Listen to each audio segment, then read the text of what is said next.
Hi everyone and welcome to the West region again. In today's episode we're gonna make some Pokemon based stuff, some stuff from El Día De Muertos, so stay until the end to see them all.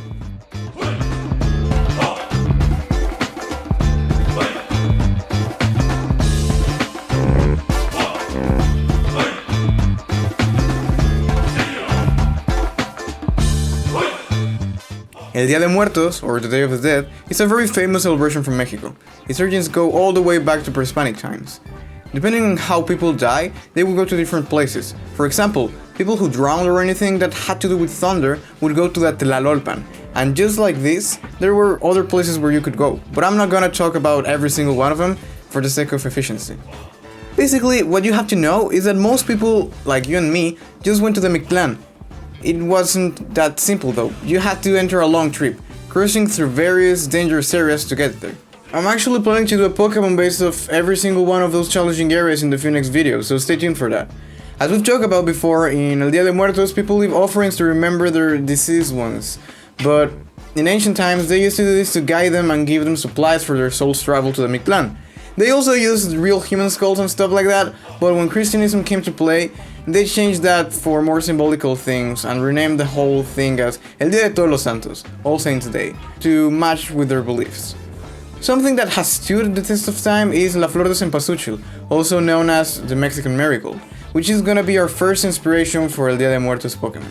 So I had the idea to make this the first grass and fire Pokemon, since Mesoamerican people used to relate this flower to the sun because of its bright yellowish orange tone.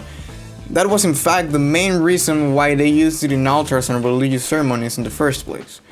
They are always seen in modern Día de Muertos altars because they are supposed to be the path that leads the dead to this world. I wanted this Pokemon to be small and cute, and I have this idea in mind of multiple of these Pokemon guiding people in the dark, creating a luminous and pretty path.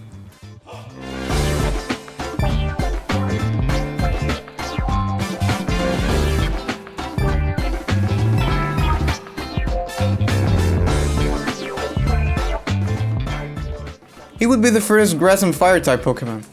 This Pokemon shines really brightly. It serves as a guide in the dark. They leave petals across their path or shoot them to burn their foes. The abilities I found suiting for this Pokemon are Flower Gift and Solar Power. It shares a hidden ability Afterguard I created with the Soul Link line I made.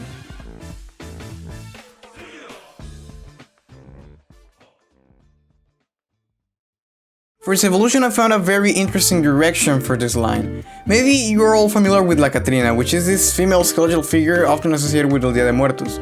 Its origins go all the way back to 1910, where José Guadalupe Posada first illustrated her. He made cartoons about skeletons to mock classism in that time, mostly people that wanted to try to copy European fads and pretend to be from the high society.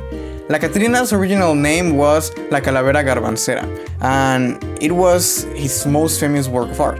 Later in 1947, Diego Rivera, a famous Mexican muralism painter, made a big painting that included her, so that just boosted La Catrina's popularity even worldwide. The main message behind La Catrina, who wears expensive looking clothes, is that no matter what you have or where you come from, you'll end up dead as a calavera.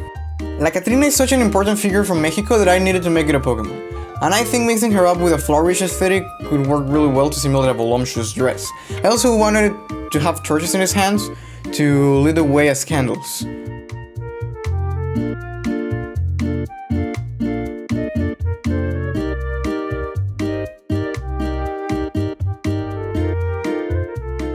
Soltrina comes from Sol, sun in Spanish, and Catrina, a grass and fire type. They guide their trainer through the dark of the afterlife. Soltrina can be really prideful. They take expensive clothes. This Pokemon can hold the power of the sun in its petals. The shine is meant to look a lot ghostlier, but there are also Cempasúchil flowers with purplish tones to them, so I found it really suiting and cool.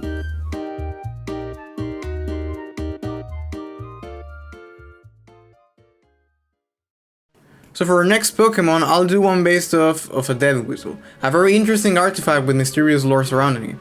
These kinds of whistles were found alongside others, which seem to make wind or bird noises, but this one in particular lets out a very loud and mighty sound. Here, listen to it.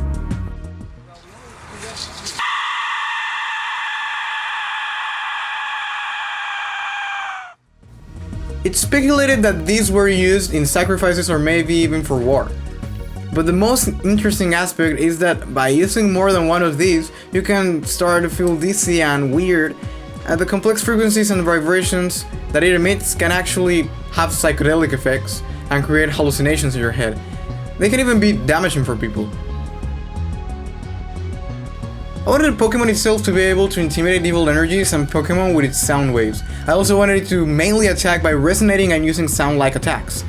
I'm planning this Pokémon to be a psychic one to reference the psychedelic effects the dead whistle can have. I wanted it to have hypnotic powers too.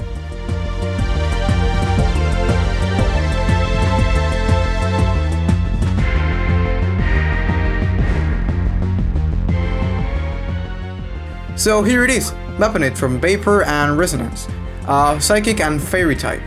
They can let out compressed air to make a sound that deafens their foes. They can hypnotize other Pokémon and repel dark entities. The abilities I found suiting for this line were Soundproof, Intimidate, and Justify as the hidden one.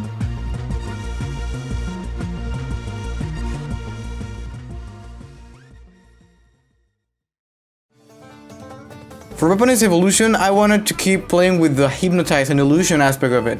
I thought it would be interesting to base the next line in a Mexican dance from El Día De Muertos called El Chantolo, which is a dance where people use masks to deceive the dead.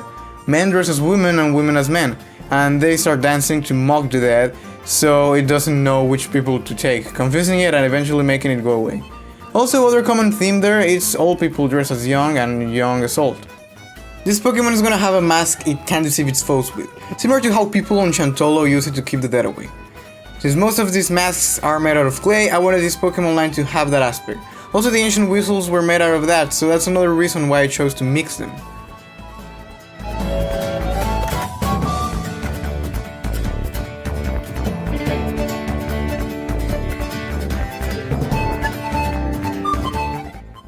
Here we have Dawn Mask, from Dance, Mask, and Donge, Psychic and Fairy type. Dawn Mask dances with its mask to scare their foes and keep bad spirits away. They can also use hypnosis when their mask doesn't have effect.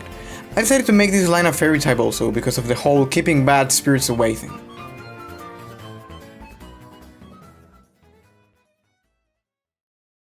This is it for today's episode. Be sure to let me know what you think about these Pokémon in the comments down below, and like the video if you enjoyed it and learned something new.